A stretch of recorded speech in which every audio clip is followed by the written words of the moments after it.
غوث کا مطلب ہے مددگار، مدد کرنے والا. صحیح. حافظ صاحب اس میں کیا شک ہے؟ اس میں کیا مسئلہ ہے؟ ہمیں تو مسئلہ نہیں، جنہیں مسئلہ ہے وہ ویسے ہی مسئلہ ملجھے رہتے ہیں، اسی لیے انہیں مسئلہ ہے. غوث کہتے ہیں مدد کرنے والا، اور غوث اعظم کا مطلب ہے سب سے زیادہ مدد کرنے والا، سب سے بڑی مدد کرنے والا. ٹھیک ہے. اور اللہ تبارک و تعالیٰ نے آپ کو غوثیت کبریٰ کے منصب پر فائز کیا ہے. اور جو غوثیت کبریٰ کے منصب پر فائز ہوتا ہے وہ غوث اعظم بھی ہوتا ہے. اب بعض لوگوں کو یہاں پر یہ شائبہ جاتا ہے کون سے پیلر نہ ہونے کی وجہ سے کہ سب سے بڑی مدد کرنے والا تو اللہ ہے، اللہ. اور یہ پیران پیر دستگیر 11ویں والے پیر بڑے پیر کو یہ غوث اعظم کہتے ہیں. تو یاد رکھیں جب یہ بات کلیئر ہو گئی کہ اللہ تبارک و تعالیٰ کے جو انبیاء ہیں، جو رسول ہیں، جو اولیاء ہیں، سلطان الاولیاء، ان سب کو شان اللہ نے دی. بے شک. سبحان اللہ. ان سب کی شان عطائی ہیں بے شک. اللہ کی اذن سے، اللہ کے حکم سے.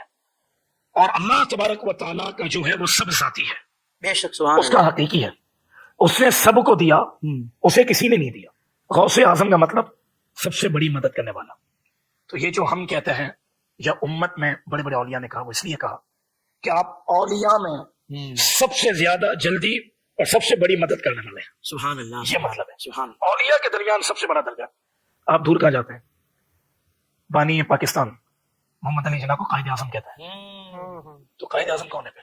واہ واہ واہ. فاروق اعظم اور صدیق اکبر اس کے مفہوم کو تو سمجھتے ہیں یہ. میں آنے والا تھا. جی اب بتائیں اس سے کیا مطلب؟ فاروق اعظم کون ہے پھر؟ بتائیں پھر. صدیق اکبر کون ہے؟ بغداد شریف میں آپ ممبر پر واعظ فرماتے ہوئے آپ نے یہ اعلان فرمایا تھا، قدمی ہذہ علی رقبۃ کل ولی اللہ، میرا یہ قدم تمام اولیاء اللہ کی گردنوں پر ہے. سب سے پہلے حضرت علی بن حیتی رحمۃ اللہ علیہ سب سے پہلے خلیفہ بھی ہے غوث پاک کے، یہی سب سے پہلے آگے بڑھے اور قدم مبارک تھام کر اپنی گردن پہ لیا تھا. پھر یہ دیگر اولیاء کرام نے بھی باری باری ایسا کیا. ان دنوں حضرت خواجہ غریب نواز معین الدین چشتی اجمیری رحمۃ اللہ علیہ خراسان کی پہاڑیوں میں عبادت فرماتے تھے. یہ بھی بیان سنتے تھے غوث پاک کا. انہوں نے یہ سن کر غوث پاک کے جناب میں عرض کیا، بل عینی وعلی رأسی، کہ آپ کا مبارک قدم میری گردن ہی پر کیوں بلکہ میری آنکھوں پر، میرے سر پر. اولیاء کرام پھلدار شاخیں ہوتی ہیں، جو شاخ پھلدار ہوتی ہے وہ جھکی رہتی ہے، جس میں پھل نہیں ہے تو اکڑتی ہے. ایسا بھی ہوا ہے ایک دکان نے اس کا انکار کیا تو ان کی ولایت سلب ہو گئی، چھین لی گئی. ولی کے ایک معنی دوست بھی ہے. تو جس کو اللہ چاہتا ہے اس کو ولی بناتا ہے. تو اپنی محنت سے ولی نہیں بن سکتا. ولی کے لیے عالم ہونا بھی شرط ہے، جاہل ولی نہیں ہوتا. اس طرح مطلب یہ کہ میرے غوث پاک کو دنیا ولی کہتی ہے، بلکہ ولیوں کے سردار ہیں بڑے بڑے اولیاء کرام نے ان کے دنیا میں تشریف لانے سے پہلے پیشین گوئی کر دی تھی. آپ ہیں غوث. غوث یہ اولیاء کرام کی ایک قسم ہے، کوالٹی ہے. ان میں ایک درجہ غوث ہے. تو آپ جو ہے نا یہ غوث اکبر کے مقام پر فائز ہیں. قطب اکبر، غوث اکبر، غوث اعظم. تو غوث بھی ہیں، غوث اعظم ہے. تو ہے وہ غوث کہ ہر غوث ہے شہدا تیرا. بہت سارے جو غوث ہیں ان سب کے بھی آپ غوث ہیں. غوث الاغواث بھی آپ کا ایک لقب ہے، غوثوں کے بھی غوث. غوث کے ایک لفظی معنی تو فریاد رس ہے.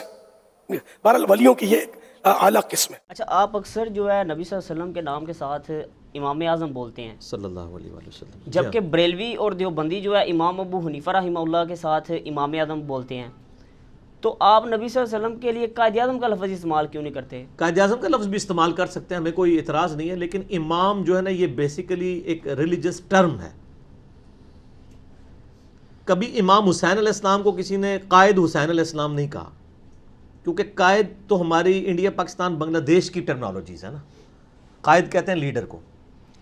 لیکن یہ تو ایک بالکل چھوٹا سا ورڈ ہے. امام لفظ جو ہے یہ بہت ورسٹائل ہے.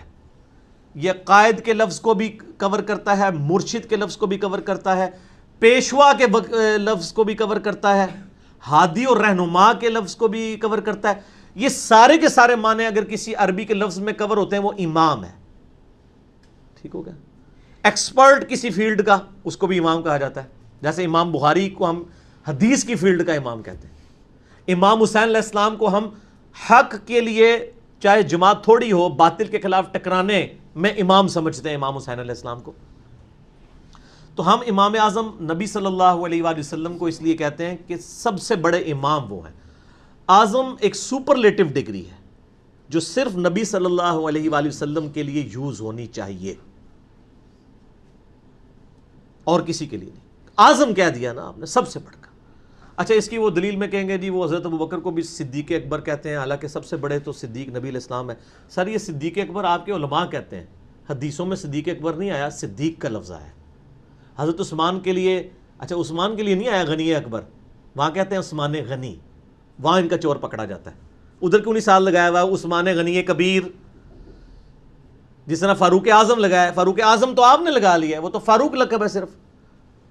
حضرت عثمان والا آپ بھول گئے ہیں سر، اور میں نے پکڑ لیا. کیوں پکڑ لیا؟ کیونکہ نہ میں وہابی نہ میں بابی، میں ہوں مسلم علمی کتابی. تو ورنہ حضرت علی کے ساتھ کیوں نہیں ایسے آ رہا؟ علی مرتضی آتا ہے، اکبر آیا کوئی لفظ لگایا ہوا انہوں نے؟ اعظم لگایا ہوا ہے؟ نہیں لگایا ہوا. امام حنیفہ رحمہ اللہ سے ہمیں کوئی چڑ نہیں، نعوذ باللہ، ان کے مقابلے پہ نہیں ہم کر رہے. امام حنیفہ کا کیا مقابلہ ہے نبی علیہ السلام کے ساتھ؟ ان کا تو اپنے دور میں کئی اماموں کے ساتھ مقابلہ نہیں ہے، تو ان سے بڑے امام ان کے دور کے اندر موجود ہیں. امام جعفر الصادق رحمہ اللہ تعالی المتوفی 148 ہجری، جو اہل بیت میں سے ہیں، اہل سنت اہل تشیع دونوں کے ہاں امام مانے جاتے ہیں، وہ امام حنیفہ کے استاد ہیں. پھر امام ابو حنیفہ کے ایک دوسرے استاد ہیں امام زید بن علی بن حسین. امام زین العابدین جو تھے نا، علی بن حسین المتوفی 95 ہجری، ان کے دو بیٹے تھے، محمد باقر اور دوسرے زید ابن علی. ٹھیک ہے، تو وہ زید ابن علی جو ہیں 124 ہجری میں فوت ہوئے ہیں، وہ امام حنیفہ کے استاد ہیں، اہل بیت میں سے. تو وہ خود امام اعظم ہیں اگر امام اعظم ان کے دور کے اعتبار سے دیکھا جائے. تو اس لیے ہم کہتے ہیں کہ یہ اماموں کو آپ اماموں تک رکھیں، اعظم کا لفظ صرف نبی صلی اللہ علیہ وآلہ وسلم کے ساتھ منسوب کریں، جو امام الانبیاء بھی ہیں. صحیح مسلم میں حدیث ہے کہ شب معراج نبی صلی اللہ علیہ وآلہ وسلم فرماتے ہیں اللہ تعالیٰ نے نبیوں کو بیت المقدس میں جمع کیا، اور اب میں انتظار میں تھا کہ امامت کون کرے گا، تو مجھے جبرائیل علیہ السلام نے کہا آپ آگے ہوں، آپ ان کی امامت کروائیں گے. اسی لیے ہم نبی صلی اللہ علیہ وآلہ وسلم کو امام الانبیاء کہتے ہیں. علم کی بنیاد پہ حضرت آدم علیہ السلام کی فضیلت فرشتوں پہ ہے، اور ہمارے نبی علیہ السلام کی فضیلت باقی انبیاء پر ہے. امام وہ آپ کا محلے مسجد کا امام نہیں ہوتا کہ عالم پیچھے کھڑا ہوتا ہے اور ایک جاہل اور راہ لانے والا ایک چھڑا مولوی انہوں اگے کر کے امامت. یہ سمجھتے ساڑھے محلے دے مولوی نے جنہوں مرضی امامت کھڑا کر دو. آپ کو پتہ ہے خلفائے راشدین اپنے زمانے میں خود امامت کرواتے تھے مسجد نبوی میں. وہ دنیا کا بھی امام ہوتا تھا، دین کا بھی امام ہوتا تھا. یہاں تو امام ان کے تنخواہ دار ہوتے ہیں. کئی بار علماء پیچھے کھڑے ہوتے ہیں اور عام چھڑے مولوی آگے امامت کروا رہے ہوتے ہیں، جن کو بس 2-4 صورتیں یاد ہوتی ہیں، وہ بھی صحیح نہیں، وہ امامت کے اہل نہیں ہوتے. ان کی موجودگی میں ان کو امامت کروانی چاہیے جو علماء ہیں. تو امام الانبیاء کا لقب آپ صلی اللہ علیہ وآلہ وسلم کے لیے ہے. امام اعظم بھی ہیں، امام کائنات بھی ہیں. آپ نہ چڑھا کریں، اور نبی علیہ السلام کی جب بات ہو رہی ہو نا تو آپ فوراً اپنے بزرگوں کی فکر میں نہ لگ جایا کریں. نبی علیہ السلام کی مبارک ذات اتنی یعنی بڑی ذات ہے کہ ان کے مقابلے پہ کسی کو لانا، یہ تو میں کہتا ہوں آپ جب یہ سوال کرنا ہی آپ کا توہین ہے. ضرورت ہی نہیں آپ کو. آپ کے پیٹ میں کیوں پیڑ ہوتی ہے؟ یا تو ہونا کہ آپ کا امام لادا ہو، میرا امام لادا ہو. تو ہمارے امام نبی علیہ السلام ہی ہے. ما ضل صاحبکم وما غوا. اسی لیے قرآن حدیث پڑھنے سے روکا جاتا ہے کہ قرآن میں جس امام کا ذکر ہے نا وہ نبی صلی اللہ علیہ وآلہ وسلم ہے، یا ان کے پیٹرن پہ چلنے والے. اطیعوا اللہ واطیعوا الرسول واولی الامر منکم فان تنازعتم فی شیء فردوہ الی اللہ والرسول. اگر آپ اپنے بڑے بزرگوں سے بھی آپ کا اختلاف ہو جائے، اپنے حکمرانوں سے بھی اور بڑے علماء سے بھی، تو پلٹاؤ اپنے فیصلے کو اللہ اور اس کے رسول یعنی کتاب و سنت کی طرف. اچھا غوث اعظم کا مطلب بھی بتا دیں، اور یہ بھی بتا دیں آخر ہے کون؟ غوث اعظم تو اللہ تعالیٰ کی ذات ہے جی، اس میں کوئی شک نہیں ہے. غوث کہتے ہیں مددگار کو. بڑا مددگار، سب سے بڑا مددگار کون ہے؟ اللہ. ہاں انڈیا پاکستان بنگلہ دیش میں شیخ عبد القادر جیلانی کی طرف ہمارے دیوبند اور بریلوی علماء نے ان کو منسوب کیا ہوا ہے. ان کو غوث اعظم کہتے ہیں. اشرف علی تھانوی صاحب بھی غوث اعظم لکھتے ہیں، اور اس طریقے سے حمزہ بریلوی صاحب بھی ان کو غوث اعظم لکھتے ہیں. غوث اعظم اللہ ہی ہے، یہ تو غوث ہے ہی نہیں ہے، تو اعظم کیا ہے؟ ان کا نام تھا شیخ عبد القادر جیلانی. وہ گیلانی بھی بولتے ہیں، وہ گاف جیم بن گئی ہوئی ہے. تو شیخ عبد القادر جیلانی کی طرف یہ منسوب کیا. المتوفی 561 ہجری، ایک عالم دین گزرے ہیں 6ٹھی صدی ہجری کے اندر، 561 ہجری میں فوت ہوئے. ان کے اوپر میرا ایک کلپ بھی ہے شیخ عبد القادر جیلانی رحمۃ اللہ علیہ 11 بلکہ اس کا نام ہے 11ویں والے پیر کی نماز کا طریقہ، اسے صرف 11ویں کھانے کے لیے ہے. تو وہ غوث اعظم ان کو ویسے کہتے ہیں، انہوں نے کہیں نہیں کہا، نہ ان کو کسی نے کہا ہے، یہ لوگوں نے ان کی طرف منسوب کیا. یہ لقب غلط ہے، یہ لفظ استعمال نہیں کرنا چاہیے. یہ ساری ٹرمنالوجیز جو اعظم اور ان بڑی بڑی جو ہیں، یہ یعنی اگر تکوینی امور سے تعلق رکھتی ہیں تو وہ اللہ کی طرف منسوب ہوں گی، اگر وہ دین کے امامت کے پوائنٹ آف ویو سے ہیں تو وہ نبی علیہ السلام کی طرف منسوب ہوں گی، اور کسی کی طرف نہ منسوب کریں. ان لوگوں نے کبھی حضرت علی علیہ السلام کو تو غوث اعظم نہیں کہا، کبھی بھی نہیں کہیں گے، کیونکہ انہوں نے ٹرم بنائی ہے. اور پھر آپ دیکھیں انہوں نے یہ مشہور کیا ہوا ہے کہ چوں محمد درمیان انبیاء، غوث اعظم اسی طرح غوث اعظم درمیان اولیاء. وہ کہتے ہیں جس طرح نبی صلی اللہ علیہ وآلہ وسلم کا مرتبہ نبیوں میں ہے نا، اسی طریقے سے شیخ عبد القادر جیلانی کا مرتبہ اولیاء میں ہے. کتنا بڑا جھوٹ ہے. صحابہ کرام کیا نبی ہیں؟ تو اولیاء کی کیٹیگری میں آتے ہیں. صحابی تو ان کا ایک ٹائٹل ہے نا، وہ علیحدہ چیز ہے. ٹرم جو قرآن و سنت میں آئی ہے وہ تو یا نبی آئی ہے، اور غیر نبی جو نیک ہوتا ہے ولی، اسی میں آگے آپ شہید صدیق، وہ تو مرتبے ہیں. ٹرمز دو ہی ہیں نیک بندوں کی، نبی اور غیر نبی. غیر نبی کو آپ ولی کہتے ہیں جو نیک ہو. قرآن میں بھی ہے نا کہ کچھ اولیاء اللہ ہوتے ہیں، کچھ اولیاء طاغوت ہوتے ہیں، شیطان کے اولیاء ہوتے ہیں، کچھ اللہ کے اولیاء. امام حمزہ بریلوی صاحب سے احکام شریعت میں یہ سوال ہوا کہ اولیاء اللہ کے سردار کون ہے، تو انہوں نے کہا حضرت ابو بکر صدیق رضی اللہ تعالیٰ عنہ. انہوں نے شیخ عبد القادر جیلانی کا نام نہیں لیا. یہ حمزہ بریلوی صاحب کی میں بات کر رہا ہوں. تو سر یہ جعلی شعر اپنی مسجدوں سے ہٹائیں، ٹھیک ہے، یہ کام چھوڑ دیں. آپ لوگ اگر خلفائے راشدین تک رہتے نا تو آپ کو ہدایت بھی مل جاتی. علیکم بسنتی وسنت الخلفاء الراشدین المہدیین، ابو داؤد ترمذی نسائی ابن ماجہ. تم پر میری سنت اور میرے خلفائے راشدین کی سنت لازم ہے. تو یہ تو پھر اپنے لوگوں کے ساتھ منسوخ کیا. بزرگوں کو ہمیں کوئی دشمنی نہیں ہے. آج اگر ہم حضرت عیسیٰ علیہ السلام کے بارے میں جو لوگ غلط عقیدے ہیں بیان کرتے ہیں، اور ہم کہتے ہیں حضرت عیسیٰ اللہ کے بیٹے نہیں ہیں، وہ اللہ کے بندے ہیں. قرآن میں تو یہاں تک ہے وہ روٹی کھانے کے محتاج تھے، سورہ مائدہ آیت نمبر 75 میں. تو یہ حضرت عیسیٰ کی توہین نہیں ہو رہی ہوتی، یہ بتایا جا رہا ہوتا ہے ان کو خدا نہ مانے. آپ کے بزرگوں کی ہم کوئی توہین نہیں کرتے، وہ ہمارے بھی بزرگ ہیں. ہم یہ کہتے ہیں کہ ان کو نبی نہ مانیں، ان کو صحابہ کے مرتبے پہ نہ لے جائیں، ان کو جدھر ہے نا ادھر ہی رہنے دیں. اس سے نیچے بھی نہ کریں، اس سے اوپر بھی نہ کریں. آپ کے دل کی خواہشات کا تو ہم کچھ نہیں کر سکتے. تو علم کی یہ دنیا ہے، تو علم کے میدان میں جذبات کی کوئی حیثیت نہیں. سر یہ بزرگوں نے کیا کیا ہے؟ نگاہیں مارتے رہے ہیں، وہ بھی کچھ نہیں کیا نگاہیں مار کے بھی، ٹھیک ہے نا، مار کے کام خراب کر دیا. پتہ نہیں مارتے نہیں. وہ میں ابھی وہ ایک دعوت اسلامی والوں نے کتاب چھاپی ہے کرامات غوث اعظم شیخ عبد القادر جیلانی. اس میں لکھا ہے کہ ایک مرید تھا، تو وہ اس نے نا ان کی وہ جو لوٹا تھا نا اس کی ٹوٹی قبلہ رخ نہیں رکھی ہوئی تھی، تو کو کتنے پہنچ دے جائے. تو وضو کروا کے اس نے لوٹا ایسے ہی رکھ دیتا، بیچارے کو مطلب غلطی ہوگی. انہیں جناب ایک نگاہ ماری تو مرید جلال کتاب نہ لاتے ہوئے جاں بحق ہو گیا. یہ لکھا ہوا ہے. اچھا یہ اسی سے لیا نا، اور یہ کتاب ہے بہجت الاسرار. بہجت الاسرار جو ہے نا ایک انسائکلوپیڈیا شیخ عبد القادر جیلانی کی کرامات کا، اسی سے یہ نقل کیا ہوا ہے. اچھا کہتے ہیں جناب پھر انہوں نے ایک نگاہ لوٹے کی طرف ماری، اس کی ٹوٹی سی. میں کہ یار وہ پہلی لوٹے تھے مار دیندے، مسئلہ ہی حل ہوتا، بندہ بچ جاتا. ٹھیک ہے، جھوٹ ہے.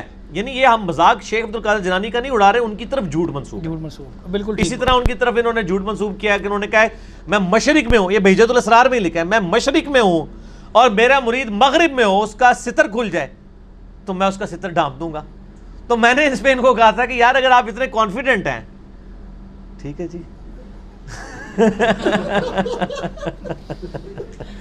آپ کانفرنسز کراتے ہیں شیخ عبد القادر جیلانی کے نام کے اوپر، آپ اگر اتنے کانفیڈنٹ ہیں کہ میں سچا قادری ہوں، سچا قادری ہوئے گا جو پائی جی میڈیا دے کیمرے سامنے لوائے اور پھر کہ جی یا شیخ عبد القادر جیلانی اور نال ہی اپنی تہمت کھول دے، تو وہ آگے. ویسے میرا مشورہ یہ کرنے سے پہلے آپ انڈر ویئر پہن لیجئے گا، کیونکہ مجھے 100% یقین ہے کہ آپ جو ہے آپ کو بے عزتی کا سامنا کرنا پڑے گا. جب ہم یہ مذاق اڑاتے ہیں، یہ کہتے ہیں بزرگوں کا مذاق اڑا رہے ہیں. ہم بزرگوں کا نہیں اڑا رہے ہیں، بزرگوں کا مذاق آپ نے اڑوایا ہے. ہم نہیں کہتے کہ انہوں نے یہ باتیں کہی ہیں. قصیدہ غوثیہ میں اتنے کفریات لکھے ہوئے ہیں، اتنے شرکیہ باتیں لکھی ہوئی ہیں ان کا اسلام سے دور دور تک تعلق نہیں ہے. اور جو انہوں نے متکبرانہ دعوے کیے میں، یعنی کوئی شخص اس طرح کا دعویٰ کر سکتا ہے کہ تمام اولیاء کی گردن پہ میرا پاؤں ہے. جو بندہ اللہ کا نیک بندہ ہے وہ تو ڈرتا ہی رہتا ہے.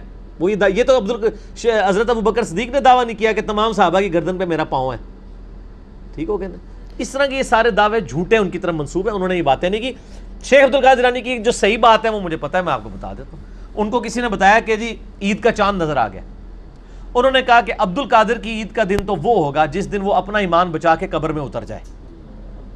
یہ بات ایک شریف النفس آدمی کر سکتا ہے. جو شخص یہ بات کر رہا ہے وہ یہ کیسے کہہ سکتا ہے کہ میں اس وقت تک جنت میں نہیں جاؤں گا جب تک سارے مرید نہ ساتھ لے جاؤں؟ جھوٹ بول رہے ہیں نا یہ. تو ہم نہیں مانتے کہ انہوں نے یہ باتیں کی ہیں. پہلے تو میں ان سے پوچھتا ہوں کہ آپ اپنے نام کے ساتھ قادری لکھتے ہیں اور اپنی نسبت شیخ عبد القادر جیلانی کے ساتھ کرتے ہیں، انہی کی وجہ سے قادری کہلاتے ہیں نا. تو شیخ عبد القادر جیلانی رحمہ اللہ کی طرف جو منسوب کتاب ہے غنیت الطالبین، اس کے شروع ہی میں نماز کا طریقہ انہوں نے لکھا ہوا ہے. اور وہ وہی طریقہ لکھا ہے جو بخاری اور مسلم میں موجود ہے. یعنی اللہ کے محبوب صلی اللہ علیہ وآلہ وسلم نماز میں رکوع میں جاتے وقت اور رکوع سے اٹھتے وقت رفع الیدین کرتے تھے، جس سے یہی بزرگوں کے ماننے والے کبھی کہتے ہیں مکھیاں مارنا، کبھی کہتے ہیں بت رکھ کے آتے تھے، کبھی کہتے ہیں یہ منسوخ ہو گیا. تو جس شیخ عبد القادر جیلانی رحمۃ اللہ علیہ کے نام پہ آپ لوگ عزتیں اویل کر رہے ہیں، ایون چندے اکٹھے کر کے اپنا سورس آف انکم جس شخصیت کو آپ نے بنایا ہے، وہ جس طریقے پہ نماز پڑھتی تھی وہ آپ نماز کا طریقہ پبلک میں کیوں نہیں بتاتے؟ پھر سچے قادری ہوں گے نا. آپ کا تو دعویٰ ہے وہ اولیاء اللہ کے سردار ہیں. اچھا، اولیاء اللہ کے سردار وہ نماز پڑھتے رہے جو منسوخ تھی؟ سردار تے چیک کر کے بنانا سی نا. نہیں، وہ حنبلی تھے. وہ حنبلی کو تو بعد میں ہم دیکھیں گے، پہلے تو ہم یہ دیکھیں گے. پہلے تو یہ بات ہے یہ جھوٹ ہے. نبی صلی اللہ علیہ وآلہ وسلم کی نماز کا طریقہ جو آپ کے نزدیک ختم ہو چکا، جو مکھیاں مارنا ہے، نعوذ باللہ، اور کیا کیا آپ اس کے لیے نام رکھتے ہیں. آپ کے سب سے بڑے بزرگ اس طریقے پہ نماز پڑھتے تھے. جس بزرگ کو پوری زندگی یہی نہیں پتا چلا کہ نبی علیہ السلام نے نماز کس طریقے پہ پڑھی ہے، وہ آپ کے دلوں کے حال کیسے جانتے ہوں گے؟ پھکی ہے نا سر، الزامی جو آپ اینٹی وینم ساڑھے گل تو پھر یہی گلا نے، جسے خود نماز کا طریقہ نہیں پتا بقول آپ کے. پہلے تو انہیں حنفی کریں قبر سے نکال کے ریکویسٹ کر کے، لیکن اب تو کوئی فائدہ نہیں. کیا آپ اللہ تعالیٰ کی قدرت و اختیار کو کسی کا عطا کردہ سمجھتے ہیں؟ اگر نہیں تو کسی غیر اللہ میں غیر مستقل اور اللہ تعالیٰ کا عطا کردہ اختیار ماننے سے شرک و برابری کیسے ثابت ہوگی؟ اوے پرانے کوڑ قسم دے تواڈے دلائل نے. یہ میں نے اس پہ ریسرچ پیپر نمبر 3 لکھ دیا ہے، دعا صرف اللہ ہی سے، کہ جی ہم تو اللہ کی اطاعت سے مانتے ہیں، یہ کرتے ہیں وہ کرتے ہیں. بھائی جب اللہ کہہ رہا ہے میں نے یہ چیز اطاعت ہی نہیں کر رہی کسی کو، تو آپ کس نے اللہ کی اطاعت سے؟ میں کہوں کہ اگر اللہ کی اطاعت سے ہم کسی کی عبادت کر سکتے ہیں، یہ تو خدا کی ڈیفینیشن کے خلاف ہو جائے گا. خدا تو کبھی یہ نہیں کہے گا. سورہ آل عمران میں ہے کہ اللہ تعالیٰ کبھی تمہیں نہیں کہے گا کہ تم نبیوں کو یا فرشتوں کو رب مان لو اللہ کو چھوڑ کے. کیا تمہیں وہ کفر کی طرف ترغیب دے گا بعد اس کے کہ تم ایمان لے آئے، اور بعد اس کے کہ تم کتاب کی تعلیم دیتے بھی ہو اور اس کی تعلیم کا درس بھی دیتے ہو، پڑھتے پڑھاتے بھی ہو؟ یہ سورہ آل عمران کے اندر آیت موجود ہے. تو اللہ تعالیٰ کبھی بھی یہ، اس پہ میرا یوٹیوب پہ کلپ بھی ہے، من دون اللہ کون، اس میں نے یہ آیت بھی بریف کی ہے. اس طرح نہیں ہوگا میرے بھائی. اللہ تعالیٰ جو چیز چاہے گا نا وہی آپ کسی کے لیے مان سکتے ہیں. اللہ چاہے گا، آپ کے چاہنے سے اللہ نے نہیں چاہنا. آپ کہیں جی اللہ چاہے تو فرعون کو جنت میں اور موسیٰ کو دوزخ میں پھینک سکتے ہیں، ہم کہتے ہیں آپ کیسے یہ فیصلہ کر سکتے ہیں؟ اللہ تو کہتا ہے لا تبدیل لکلمات اللہ. فرعون ہی دوزخ میں جائے گا، موسیٰ جائیں گے جنت میں. کیونکہ اگر موسیٰ علیہ السلام کو جنت میں نہیں جائے تو اللہ کے کلمات بدل جائیں گے، اور جو کلمات بدل دے وہ اللہ ہی نہیں ہے. تو اللہ وہ ہے کہ اس نے مشکل کشائی اور حاجت روائی کے لیے دعا کے لیے کہا صرف مجھے پکارو. وہ اپنی یہ والا معاملہ کسی کو عطا بھی نہیں کرے گا. ظاہری اسباب لادہ معاملہ ہے، نبی سامنے موجود، آپ ان سے جا کے ضرور ریکویسٹ کریں، اس کے اوپر تو کوئی نہیں ہے. غائب میں نہیں مدد کے لیے پکار سکتے. ایاک نعبد و ایاک نستعین. دعا صرف اللہ ہی سے، میرا ریسرچ پیپر نمبر 3 ہے، اور مسئلہ نمبر 3 ہے ahlsunnatpak.com پہ دعا صرف اللہ ہی سے، وہ آپ دیکھ لیں، میں نے سارے اور ایک میرا یوٹیوب پہ کلپ ہے مفتی اکمل صاحب کے شیطانی دھوکے کا جواب کہ جی امی سے روٹی مانگیں گے شرک ہو جائے گا. یہ پرانے بہانے سن بھائی، انجینئر صاحب تو پہلے انہوں نے